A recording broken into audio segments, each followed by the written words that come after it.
Salut les élèves! Aujourd'hui, je vais faire une petite capsule sur la division des nombres décimaux. Donc, pour ce scénario ici, on va faire semblant que 5 sachets de bonbons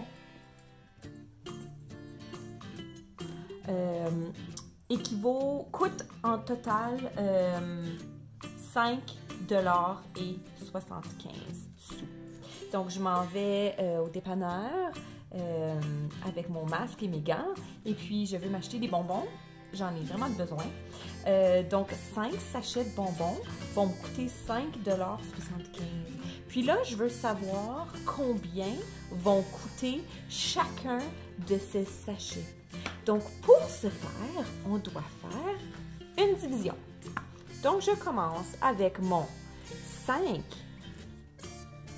et 75 et je dois le diviser par 5 pour savoir quel sera le coût de chacun de ces sachets.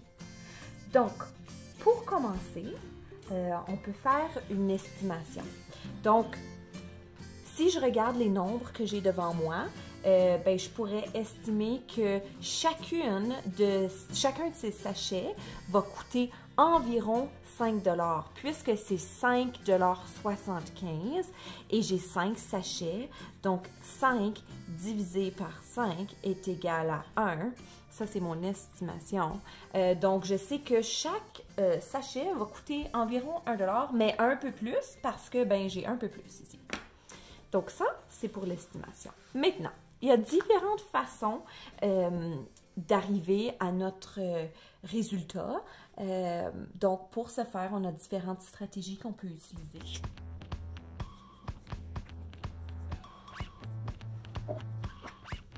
La première stratégie sera avec du matériel concret. Donc, voici 5 sachets de bonbons. Oui, ce sont des restants d'Halloween. Avec 5,75 $ devant moi. Maintenant, si j'essaie de diviser 5, 2, 4, 5,75 $ pour chacun de ces 5 sachets, c'est un peu plus compliqué puisque j'ai pas assez de pièces de monnaie. Donc, nous allons échanger cet argent contre du petit change. Donc,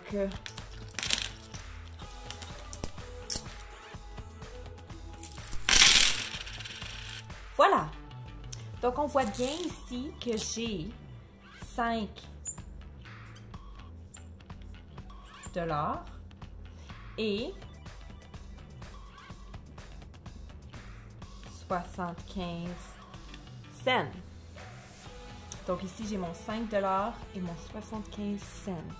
Maintenant, je vais diviser ceci en 5.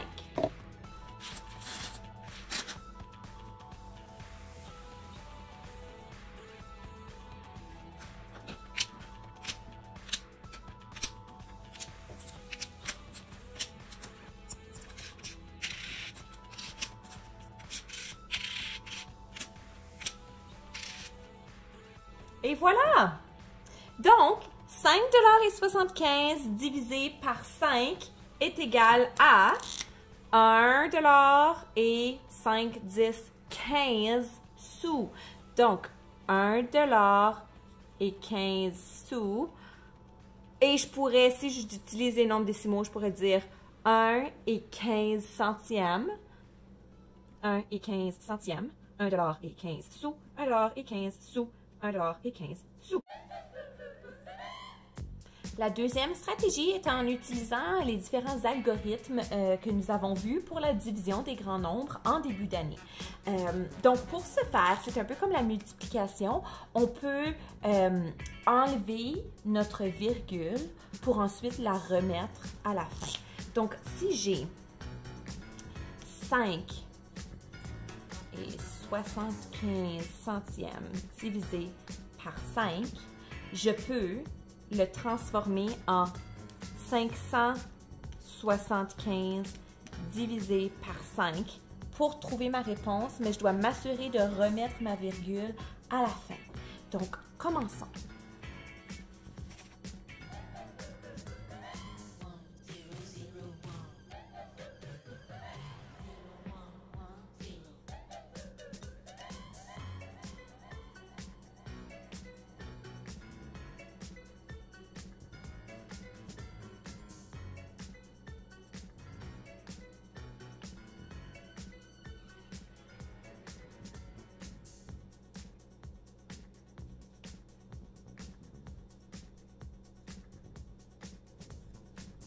Donc, lorsque j'ai terminé, je peux voir que 575 divisé par 5 est égal à 115. Mais, puisque j'avais enlevé ma virgule après le 5, c'était seulement 5 unités et non 575 unités. Cela veut dire que je dois remettre ma virgule. Donc, dans le fond, ce que j'ai fait, c'est 5 et 75 centièmes est égal à 575 centièmes. Je peux le dire comme ça. Je peux dire 575 centièmes. Donc, 575 centièmes divisé par 5 est égal à 115 centièmes. Donc, 115 centièmes, c'est comme 115 centièmes. Si j'enlève mon tout, c'est égal à 1 tout et 15 centièmes, qui veut dire 1 tout et 15 centièmes. Donc, 1 $ et 15 sous. Une autre stratégie qu'on connaît bien, c'est la stratégie de la boîte pour les multiplications et de la boîte inversée pour la division. Donc, je vais m'en servir pour cette division ici. Donc, si on se souvient bien, donc 5 et 75 divisé par 5. Je fais mon rectangle. J'ai mon 5, c'est divisé par 5. Et je veux me rendre jusqu'à 5 et 75. Donc, 5 fois 1 va me donner 5. Donc, présentement, je suis à 5. On se rappelle que je veux me rendre le plus près de 5,75. Donc, par la suite, je pourrais faire 5 fois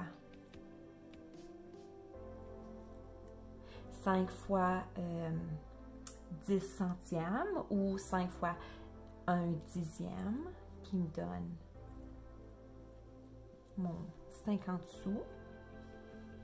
Donc là, je suis rendue à 5 et 50 sous. Ensuite, je pourrais faire 5 fois 5 centièmes. Donc, 5 fois 5 sous me donne 25 sous ou 25 centièmes. Et si je l'ajoute à ceci, je suis rendue à 5 et 75. Maintenant, ma réponse se retrouve en haut.